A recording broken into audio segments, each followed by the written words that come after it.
Hey guys, welcome. I'm Catherine and this is Little Bits of Heaven Homestead. So today we're sitting in front of my garden. Impressive, right? Right now it is nothing more than beds full of compost, mostly made up of poop. And I've had this discussion before. I have an affinity for poop. I absolutely love manure. I love that my homestead is a super producer and it is one of my most precious commodities, I would call it, as I've never sold it, although I'm sure that there is quite a market for manure if I were to look for it. But it's one of my most precious resources. I harvest, this is my rabbit hutch, one of my rabbit grow out hutches here. And then I've got goats back here in the background and my chicken coop, and I harvest all of them for manure. And I don't look at manure as necessarily a negative byproduct of our homestead. I put it to use. Like I said, it's a precious resource. So I absolutely love shit. So, and that sounds so funny. I never had an appreciation for manure or poop until I became a gardener. And I was a gardener long before I was a homesteader. We have actively been gardening for maybe 11 years now. Yeah, since 2008. So this will be my 11th or 12th season to actively be gardening. I've only been a homesteader going on 6 years. So this was my passion long before I started raising meat. I'm usually better at raising proteins than I am fruits and vegetables, but it's still, this is what my love started as. And in fact, we moved to the location we're at because I wanted to be able to grow plants. So we're high mountain desert where we're at currently, and we moved from lowland desert. So let's see, I'm gonna move this a little bit. I think the sun's gonna get us. So, and we moved from Tucson, Arizona, where it was hot, like really hot. And if I wasn't watering twice a day, I would kill everything. And that always made me sad. I love plants, I love flowers. And when I moved to our current location here in the mountains of southwest New Mexico, that was something that I really wanted to do, was grow food specifically. So I do have a lot of flowers in my yard, as I try to plant drought-tolerant xeriscaping plants because we also have a low to an almost no producing well. So it's this balancing act, and it's really been a learning process. It's taught me a deep appreciation for our water and just natural resources in general. It's also taught me how much goes into raising food, and I feel so connected to this dirt. So long before we were homesteaders, we were gardeners, like I said earlier, and I was buying bags of compost and I was buying manure. And it's such a funny thing to actively go out and look for and purchase poop. And so that was something I was most excited about when we got our rabbits on the homestead, was to have an in-house or on-land production source for not only manure, but rabbit and goat manure is considered cold, so you can put it directly into your garden. No need to compost it. I wouldn't necessarily plant directly into it if it's things like leafy vegetables that you're going to eat. But what I tend to do is have active garden beds that I add to all winter long, and then by the spring it's usually ready to plant into. So I've got big beds of poop and I'm so excited about poop.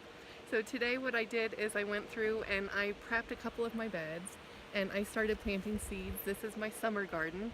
So I do have a link to Mary's Heirloom Seeds in my description. She is an affiliate, but she's also a good friend, and I just adore her. I adore her customer service, and I adore her seeds. They have just such great germination rates, and you can't find somebody who's more helpful than Mary. So if you're looking for a seed source, do check her out. But so I'm starting to plant my summer garden. I've already had a winter garden going in my greenhouse. So we've got lots of greens, lots of salad mix stuff. I started my tomatoes and peppers in seed trays. I do need to transplant them here soon. Typically in my area, we have a chance of frost and or freezing and even potentially snow up through the middle of May. Rule of thumb is usually around Mother's Day. This year, we're pretty warm. You can see I'm in a tank top. So it's like 80 something today. And so it's got me out here. I'm energized. I want to plant some seeds, and I'm taking a gamble that we're not going to have a frost. If we do, then this is something that I absolutely love about gardening. I think it's the ultimate act of optimism. So you oftentimes start with a pile of shit, and you plant seeds into it and you expect food to grow. And there's no instant gratification about gardening, as you have to have faith, you have to have patience, you have to have perseverance.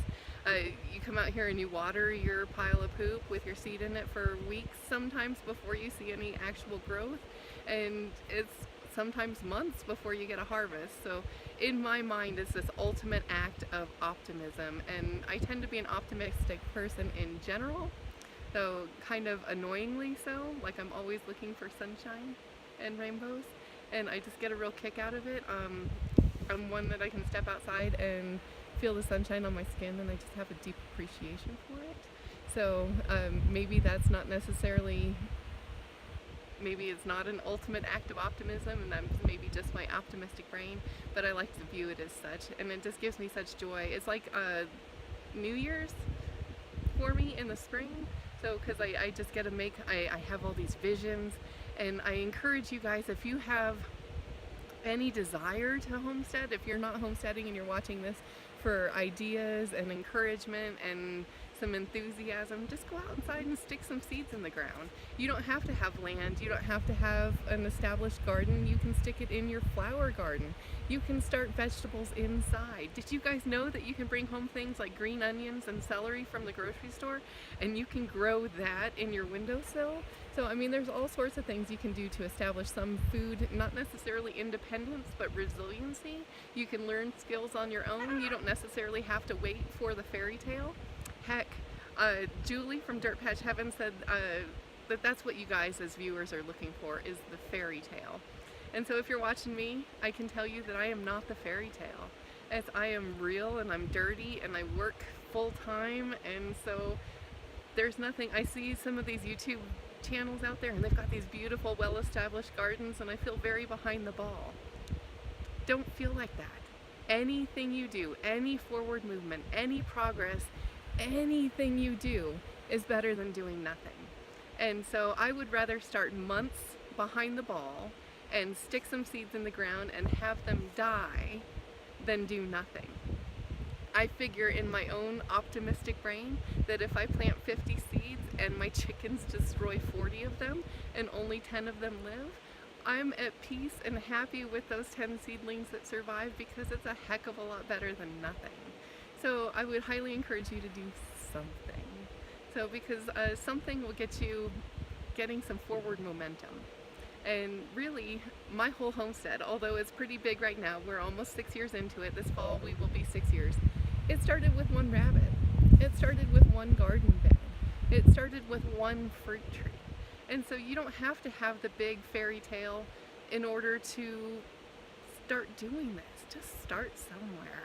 So I really want to encourage you guys, because I've come to the conclusion that most of you guys that watch these homestead channels aren't actual homesteaders yet, that it's a vision and a dream. And so if I can do anything, if I can change just one mindset out there and say, just plant a single seed, just do something. So I would be totally satisfied with all the effort that I've put into this channel, because I'm not exactly sure why I'm doing this, because I had no grand plans of being a YouTuber, but here I am. So just taking one step forward, one video at a time, one day at a time, one seed at a time. So love you guys. I appreciate you joining me. I hope you got something of value out of this. If you did, please like and share this video. I appreciate that more than you guys can ever imagine. If you don't already subscribe to my channel, please do so. And I need to give a quick shout out, and I hope that she watches this. Diane, you sent me the sweetest card, and I just want you to know that I truly appreciate the encouragement. So as you guys, as I try to encourage you, you encourage me as well. So I hope this is a symbiotic relationship where we're helping and feeding one another. And so I want you to know that I appreciated that. Totally made my day, totally made my week. So thank you, Diane, for the card. So, and if you guys want to communicate with me as well, I do have my snail mail P.O. box listed in the description as well. I have my email. I am terrible at email, but I will try and check it. I did see an email from Mike on automation. I haven't responded to it yet because I'm also crappy about responding, but I appreciate you guys reaching out. So that's all I've got for today. So again, if you haven't already, like, share, and subscribe, because I appreciate it, and we'll talk to you soon. Bye guys.